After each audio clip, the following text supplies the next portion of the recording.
Welcome to The Village Lantern, a podcast for families living with hidden challenges such as autism and other neurodiverse conditions, and for anyone else wanting to understand, love and support. Our mission is to build understanding, empathy and love for families living with one or more children who have hidden conditions that make life harder in one way or another. We call this Extra Zing. Yeah, the whole thing with HoopNow is just having young, fun, engaging basketball coaches working with kids, doing fun basketball drills, activities. But it's more than just the programs and the basketball side of things. It's sort of really building a community and social connection between the kids. You know, we do fun events like going to WNBL games together, running sort of once-off 3-on-3 basketball tournaments and other cool things like that. So, yeah, it sounds a little bit cliche, but it is more than just a sort of weekend basketball program. It really is a community.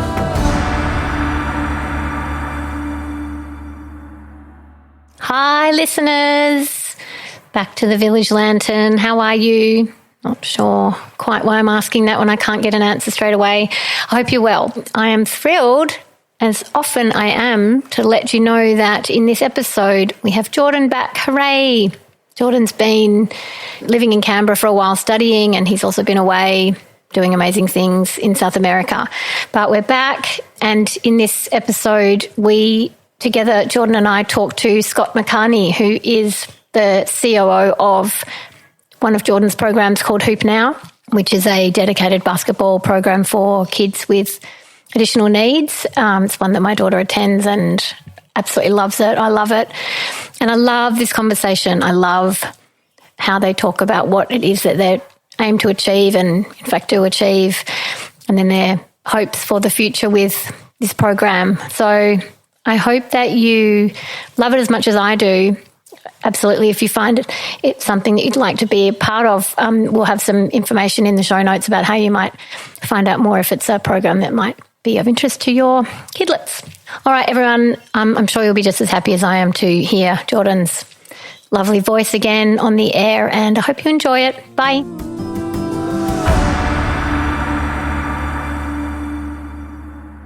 In the spirit of reconciliation, Takes a Village acknowledges the traditional custodians of country here on the lands of the Boonwurrung and Wurundjeri Woi-Wurrung peoples of the Eastern Kulin Nation, as well as throughout Australia and their connections to land, sea and community. We pay our respects to their elders past and present, and extend that respect to all Aboriginal and Torres Strait Islander peoples today. I think everyone's going to be thrilled to know who is back at the table with me. I'm looking at Jordan Sandler. I couldn't be happier. How are you? It's great to be back. I'm feeling great. It feels good to be back in a room with you, Anna. Headphones on, in front of the microphone. Yeah. Very excited for today's episode because we're not just reunited, but I'm also joined by my good friend and colleague, Scott McCarney. Yeah, thanks for having me. Really excited for this. Good to have you here, Scott. Tell us a bit about your... so, Jordan, you've been working with Scott across two of your organisations, HoopNow and CareNow. And I met you, Scott, through HoopNow. And so I think that's what we want to talk about today. But, Scott, tell us a little bit about yourself first. Yeah, I got involved with HoopNow and CareNow about 2.5 years ago. My cousin Robert introduced me to Jordan. They're primary school buddies from way back, so that was a cool connection. Rob was telling me a bit about the support work CareNow was doing and how they were thinking about launching HoopNow, which is more basketball focused. It sounded right up my alley. Reached out to Jordan, had a chat to him. Got started with doing some private coaching and support work. Instantly fell in love with it. Was a perfect casual job for me through uni. And ever since there, I've just been taking every opportunity as it came up to me. Was always asking Matt and Jordan what more I could be doing, if there's any other openings for roles and that kind of thing. And it's just progressed to where I am now. So loving my time at HoopNow. Yeah, I mean, it's great to have you here, Scott. You know, we're talking about HoopNow today, and just a bit more in depth about that. You were our first ever HoopNow employee. Then you were our first ever group program employee. Then you were our first ever group supervisor, program coordinator, and then now the chief operating officer of the parent company, CareNow, which HoopNow is, a part of. So it's certainly cool to be able to have you because you really have seen the journey from, the side of the coaches from, day one all the way through. I think that's amazing. And did you know that this was the sort of thing you'd want to do? Like, what did Scott think he was going to do when he left uni? Yeah, it's sort of one of those things. It's funny. I've always enjoyed working with kids and working with youth and sport, but you never sort of have a clear picture, or some people do, but I sort of didn't really when I was at uni. But I just knew I was loving my Care Now and Hoop Now shifts. Could see that it was growing and see the direction it was going in. It's funny, Jordan sort of mentioned seeing the progression of it. I remember when I first started out, I was texting Jordan my work hours, and now, we've got official timesheets. Everything's super professional and well run. To be honest, I didn't really think I'd be in this position, but I feel super fortunate and grateful that Jordan's empowered me to keep stepping up and taking on these roles. And I've loved every moment of the journey. And as Jordan said, I think it's been a real benefit from me and what I can pass on to others, seeing this process through from start to where I am now. Amazing. So can you tell us in your words, because I think I've heard Jordan, I always like to hear other people's description. What is Hoop Now? Like, why did it come about? And what is it that, you do in the program? Yeah, so I guess Hoop Now came about. We were just speaking this morning with Jordan about basketball was really just a passion of Jordan's. He already had Care Now up and going. It was really successful.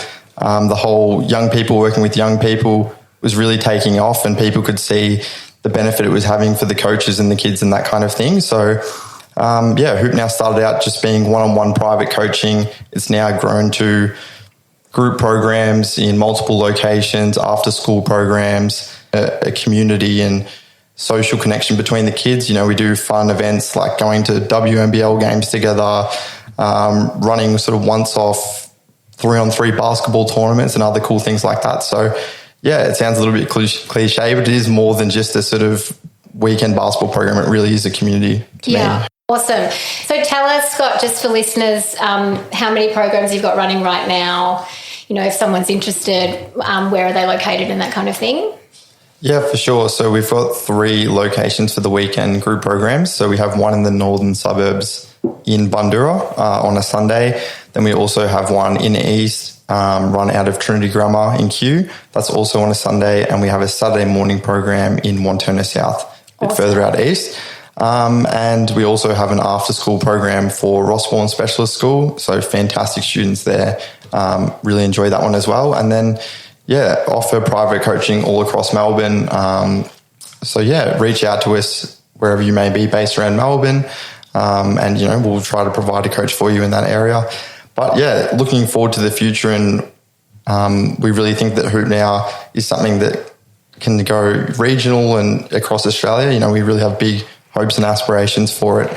And I think, something that we've talked about with the disability community, not sort of necessarily having access to these kind of programs and opportunities, and that's something we want to provide. But even more so, regional kids and rural kids living with a disability may not have access to these. So I think that would be a great thing for us to be able to provide those communities with, the benefit that the Melbourne Hoop Now communities are getting. Yeah, awesome. And so, Scott, did you have any experience with working with this kind of group of kids or this community before you joined as a coach? Yeah, so for sure. I've got a younger brother, was always involved with his sports teams, so coaching his basketball teams, coaching his indoor cricket teams. I've done sort of after-school tutoring for refugees and underprivileged kids and that kind of thing. So, I've always been big into my sport coaching, working with youth. I think that working with Hoop Now and Care Now has only built on those skills to the point where, I feel really comfortable and confident and at my happiest in that space. Amazing. And the coaches that you engage to run the programs or the one-on-one coaching, how do you find them? And do you give them any training? Like, how do you kind of, if any is required to get them into that setting to really kind of make it work as we want it to?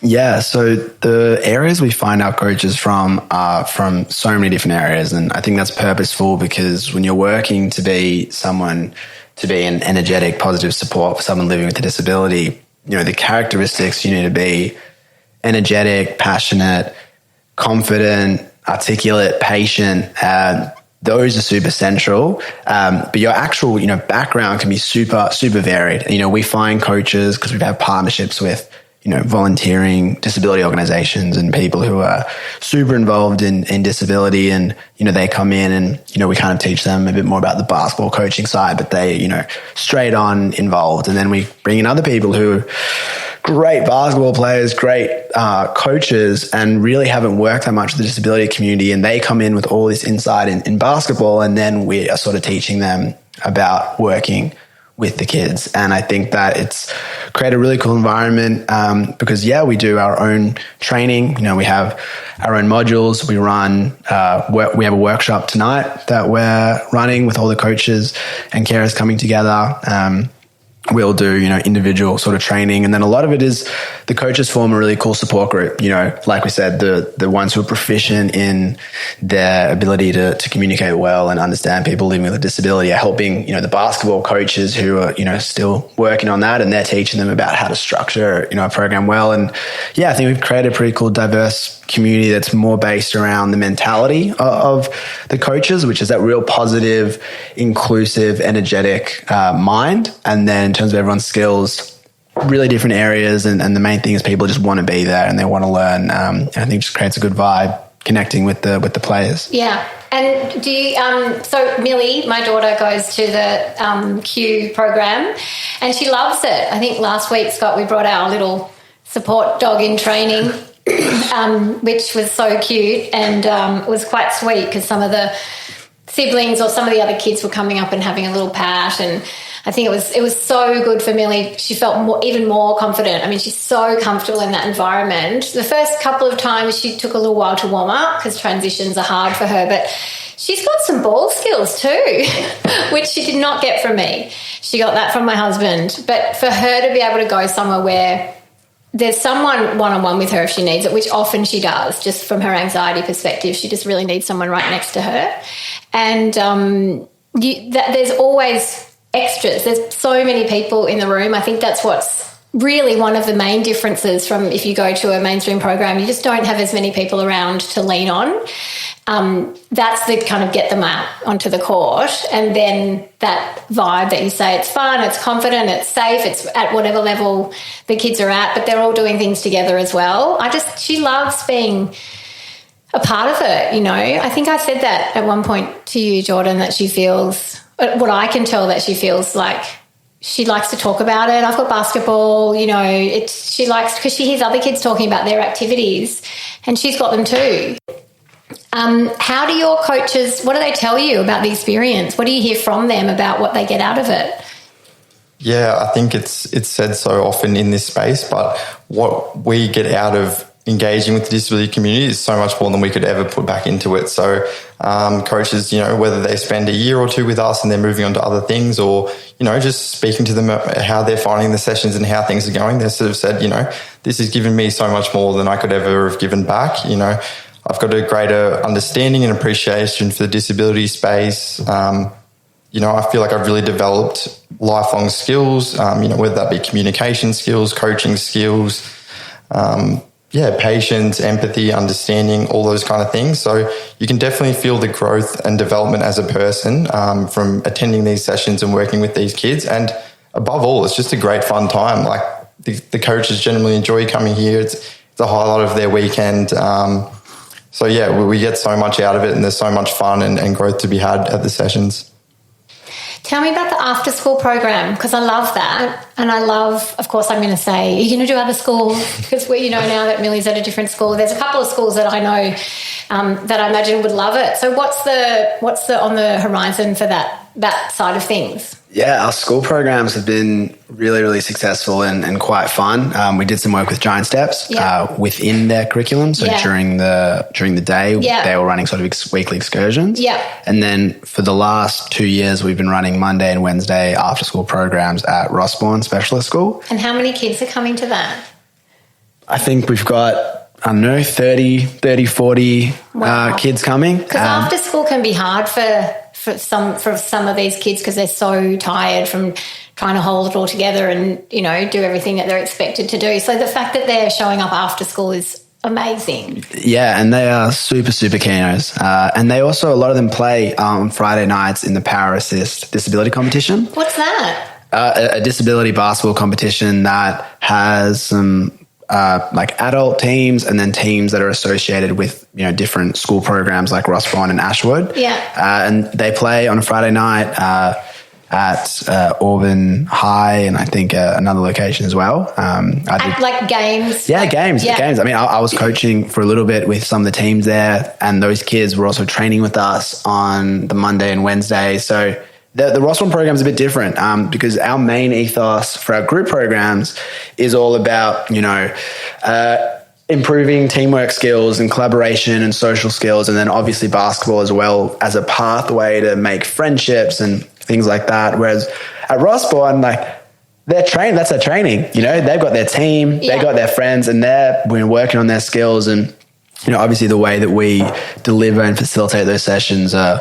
you know, imbued with all the disability knowledge and communication, and, you know, our programs, plans are based on our HoopNow philosophy.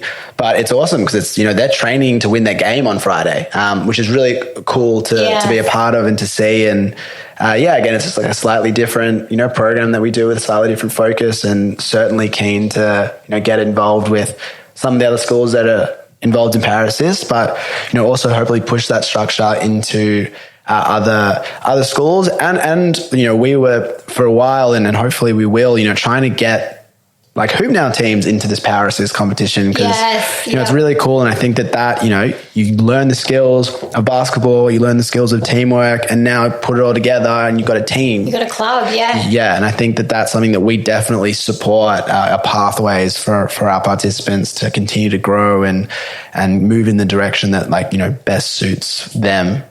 How do you, I remember the first time we took Millie to a mainstream basketball program and it did not go well. And afterwards, our psychologist said, you put her in a room with like 30 kids, 30 basketballs bouncing around. And I was like, oh, because you're learning every day. But do you find that loud, chaotic, sensory, sort of high sensory environment it ever gets in the way for the kids, or do they adjust? What have you noticed about that? Yeah, I think we've set up our sessions really well, that we've got a space all to ourselves. I know some of those mainstream basketball competitions, there can be 2 or 3 courts stacked up. There's whistles going, there's basketball, screaming kids, all that kind of stuff. So I guess it's sort of wanting to create that energy and excitement without it going over the top and sort of making it hard for kids with sensory issues. So I think having not too much excess unnecessary noise happening, you know, we've got these separate private courts all to ourselves for our sessions. I think that's really great. And I think a lot of kids and their parents and the coaches have a pretty good understanding of the whole sensory issues. And if, you know, we notice a kid's getting heightened or they're struggling with the lights or the noise, just sort of managing that. And just having all our coaches switched onto those kind of things to make sure that every kid, regardless of their support needs or where they're at with, you know, what engages them best with the session, that they all feel supported, but can still join in and participate to the same level as everyone else. Yeah, and I've noticed some of the adjustments that you've got. So sometimes you've got the lower basket for kids to get some success with getting the ball, and if it's too, I mean, I don't even think I could get one into that high thing. So what are some of the other like adjustments that you have made just to the drills? I mean, I don't know anything about sport really, so you're also educating me about basketball. But assuming that there are some standard drills that kids would do, which some of them maybe you do adjust, some of them maybe you don't. How have you thought about that? Yeah, so definitely when we're thinking about a drill that we're running, we're thinking about modifications to make it, to progress it and to regress it for individuals. So we want every kid to feel like they're achieving their best in that drill. So whether that's, you know, adjusting the shooting distance from the ring, lowering a ring, or sort of manipulating the drill in a different way that everyone's being pushed to achieve their best, but still being included in the drill. That's really important. So modifying equipment, modifying the game and drill rules, and having potentially extra one-on-one support for that child through that drill if they need extra tips, points, directions, all that kind of thing. Sort of collectively makes it that every kid is included and every kid has the ability to participate.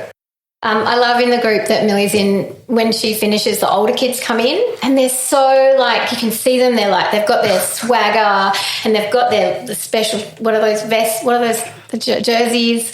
And I love watching them come in because they're so like confident and at home, but really you can tell they're really into it as well. And they look like they know what they're doing. Like it's pretty fun to watch. Absolutely. And they provide so much in terms of role modeling to the younger kids as well. And I feel like they're definitely starting to create like a community of like, wow, like, you know, I could be like them and looking up to them, which is what neurophysically typical people growing up, you know, they have their sport role models, the people at their club who are really good. And, you know, that's why you stay, because you want to be able to play like them. And, you know, disability role models are so important and few and far between, you know, particularly in the media. You know, you've seen the rise of like Dylan Alcott, which his rise is incredible, but also highlights like how few there are, because you know, all you see is Dylan Alcott, which is amazing. I love Dylan Alcott, but if you don't connect with him or you're looking for someone else, you know, there's a handful, but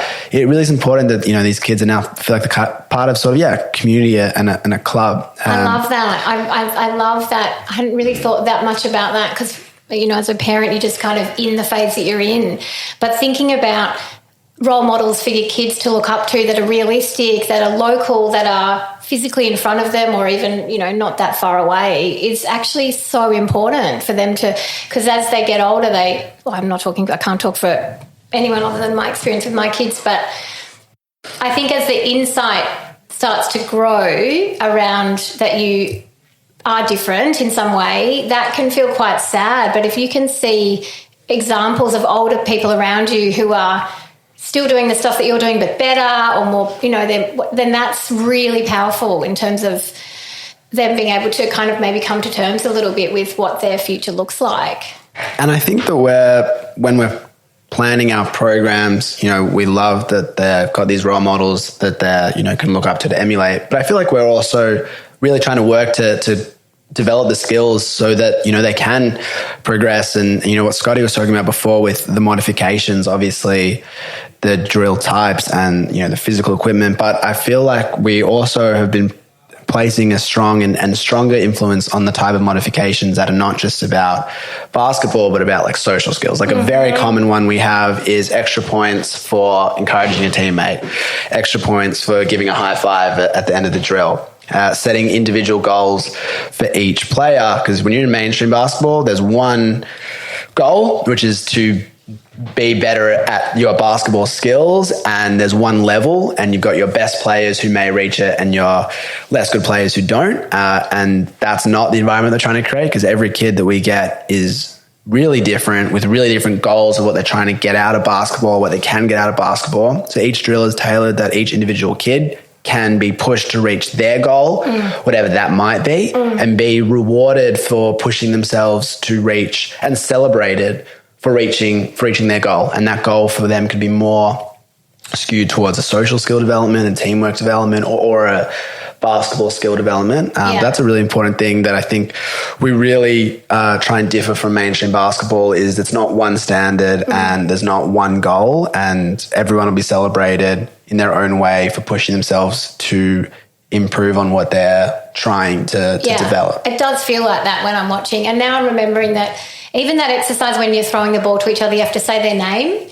That is genius. And it might seem like such a small thing, but that, for my daughter, I know, it's one of those, of the many things that you almost don't even see that is hard, because you just assume that everyone knows that that's how you connect with someone. You look them in the eye and say their name, or you don't even have to look them in the eye. You say their name when you're going to make some kind of motion towards them. And as I watched that, it was so powerful to me how much that can actually help in so many aspects of life. Just practicing saying someone's name when you're interacting with them.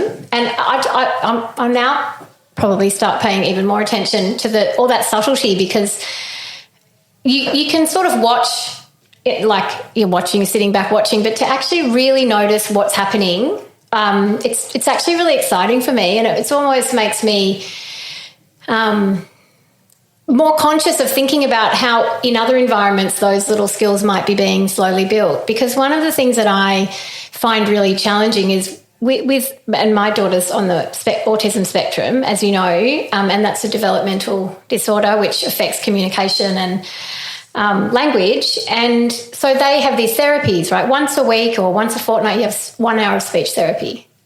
1 hour where someone's telling you theoretically how to communicate, ask questions, whatever it is. And then you go back to your day. And unless in a perfect world you would have a little coach behind you all the time saying, in this moment, because it's practice, right? With anything that we do, the more we practice it, the more it embeds, it becomes a habit, it becomes easier. We don't have to think about it as much. It's not exhausting. And that's where I think the power of being able to build in to all the different things that are happening in the day as much as possible to help enforce those things that ultimately they learn and then it's done. It's there, you know? I remember one of our pediatrician said early on, it's a bit like riding a bike. You know, one kid will get on and ride off into the sunset and another kid might take, in our case, like 5 years to learn.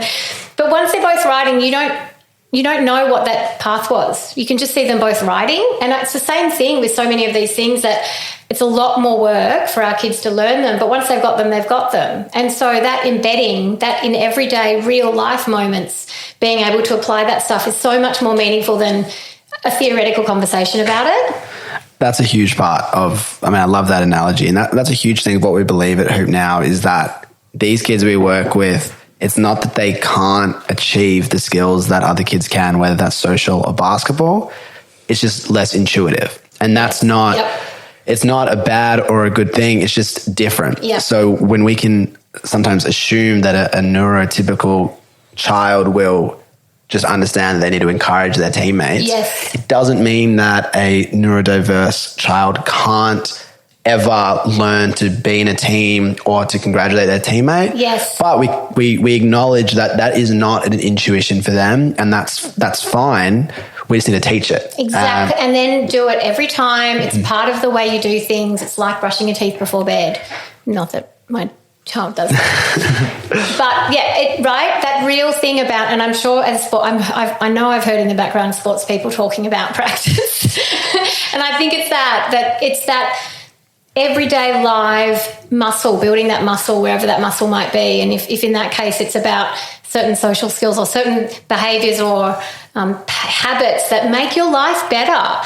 Because if you can be in a team and you can encourage, then that person gives you more time. And it's that pathway to those more deep relationships or connections, which are really, really hard to forge. I mean, I'm watching that now and it's really hard to watch and see how deeply challenging that is and what that means, you know, to imagine how it must feel to feel really alone and to see other people around you building friendships, things happening, and you just can't, you know, you desperately want it, but you actually don't know how. Or, I mean, you're learning, but it's slow. So I think that it's genius that building all of that into what seemingly looks like an afternoon of basketball.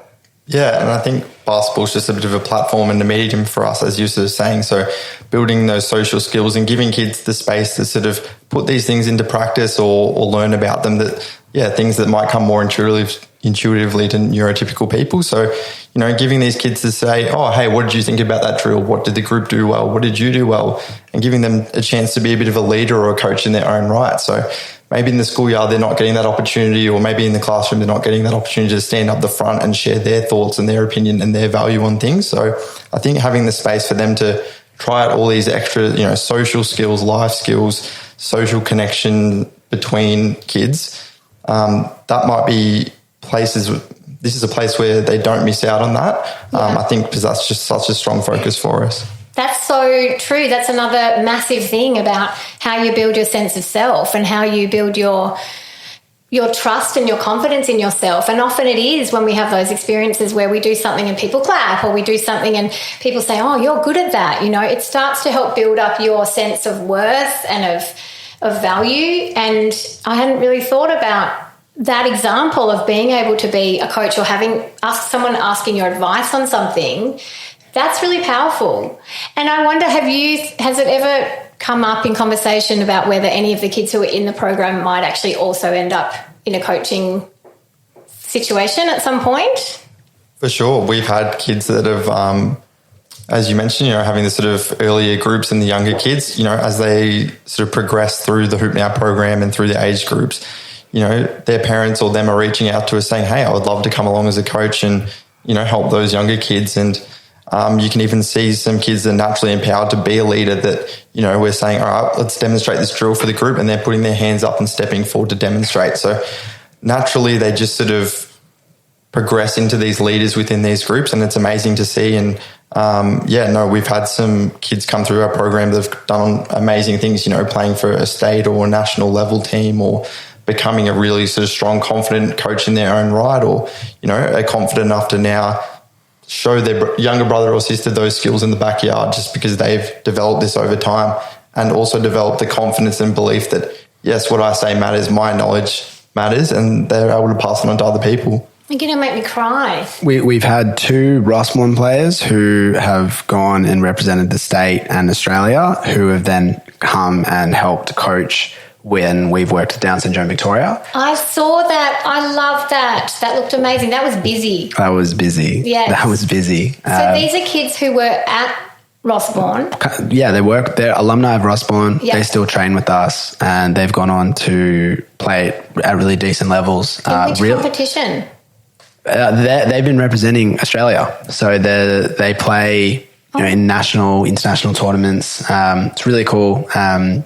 We've had awesome support. Like the Boomerangs are international Australian team, and their coach Julia Walsh has also been a big mentor for us and connected us with so many people, taught us so much about what it is to not just be a basketball coach, but a basketball coach for people living with disability.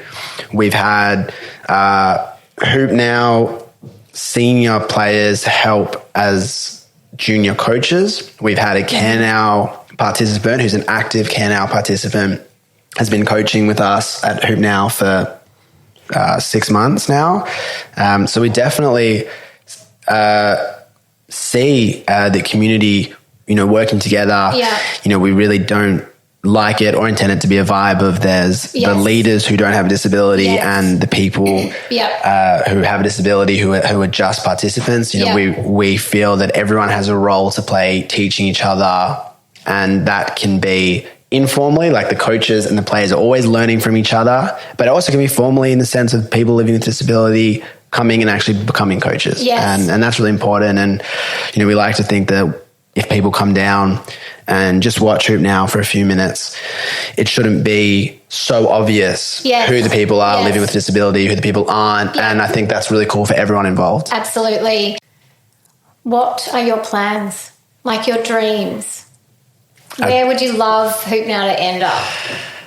Wow, it's a big question and there's so many things that we'd love to do. I think to start with, we are really keen to make HoopNow a hub of the regional community for grassroots sport.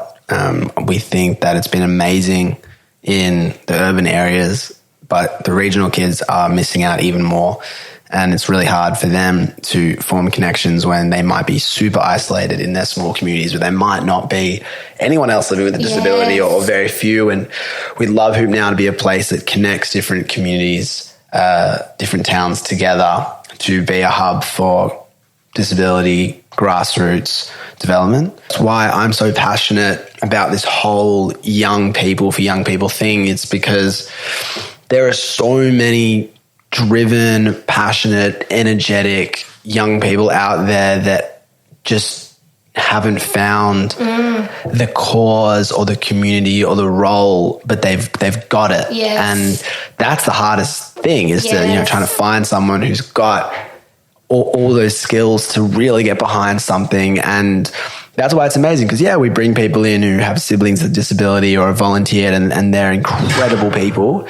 But I think probably one of the coolest experiences is when we bring in an individual or an individual, finds us and they really, apart from an interest, don't have any, in quotation marks, reason to be working in the disability community. And they, that was me. That's my story. And, seeing how someone begins to learn so much from the community and feel such a sympathy, empathy, pride in their connection, and then seeing them step up and get more and more involved. It's really cool. And I think that's what we believe in, not just in terms of like we want to run good programs, but in terms of, Care Now, the entirety of the organization, really wanting to be a big part of the younger generation growing up and being disability advocates. And it starts with bringing in those types of people. Yeah, I think, and we've talked about this before, but it's that, I don't know if this is the right term, is it the butterfly effect? So those kids or young people come in, their minds are turned, and then they go and talk to their friends. And that's starting to spread, because obviously one of the other things we're really keen to do is to help build that awareness. For those people who don't, to your comment, Jordan, have in inverted commas a reason, then why would they know? How would they understand? And then why should we expect them to be more understanding unless they've got a meaningful example that they can relate to? And I think that is so powerful, because we do want to get to a place, not just in basketball and not just in sport, where everywhere, where there's enough understanding and knowledge that people can come in if they have different needs or if they need different conditions, that's expected, understood and adjusted, so that it doesn't have to be this marginalised situation, which I do still feel like in some ways our kids are living. Yeah, and I think a lot of people, as Jordan touched on, the most sort of powerful stories of these young people coming into our organisation with no real connection to the community in any sense. And, maybe their mindset is a little bit like, well, why do I need to know more about disability? Yeah. It doesn't really impact my life in any way. I don't really see it. It's not talked about a heap. And they come into our organisation and, they may not work for us forever. They're there for a short time, but they leave as a massive advocate for the community. They leave with such a deeper and better understanding that they'll take with them for the rest of their life. So, as we talked about the networks, I was brought into Care Now and HoopNow, and now I've told 10, 15 friends about it who have come along and coached, and now, they might have come from a regional community where they don't see or hear much about disability. Now they've come into the HoopNow, Care Now community and the wider disability community, and they've left with, this amazing understanding, and they'll take that with them and continue to share it and spread that into the world. Yeah, I love it. I love it so much. I love what you guys are doing. I love the grassroots approach. I love how your goals and your ambitions, and I'm grateful that we get to be a part of it. And I do agree with you. I hope for your sakes and for the kids out in more regional areas that they can access those kind of things as well. And I can't wait to see what happens with this incredible organisation called HoopNow. Thank you so much. No, thank you. And we love you more, Anna. You've been an incredible parent, friend, supporter of HoopNow, of myself, of Scotty. It's awesome to be back behind the mic with you. This is certainly enjoy. And how good did Scotty go in his first ever podcast? Well done, 5 stars. Yeah, very well done. That was, did you have fun? Yeah, I absolutely loved it. So thank you so much, Anna, for bringing me in and giving me this opportunity, because as you can probably tell, it's something I'm very passionate and love talking about. And that time absolutely flew. I feel like I could have talked for hours. I know. Sometimes you can. It's amazing. I can see I'm sucked in. Awesome. I'm hooked already. It's a podcast. I'm forcing my way as a third host. But yeah, we absolutely love having Millie along to our programs. Awesome. And thank you for being such a great support. And, we really appreciate people like you sort of further spreading it in the community and bringing new people in, because, we really think we can make an impact on everyone who sort of comes into our community. # together is better, guys. That's what I always say. Thank you so much. We'd love to have you another time, Scott. Thanks. Really appreciate it. Thanks, Jordan. Thank you so much. See you really soon. Bye.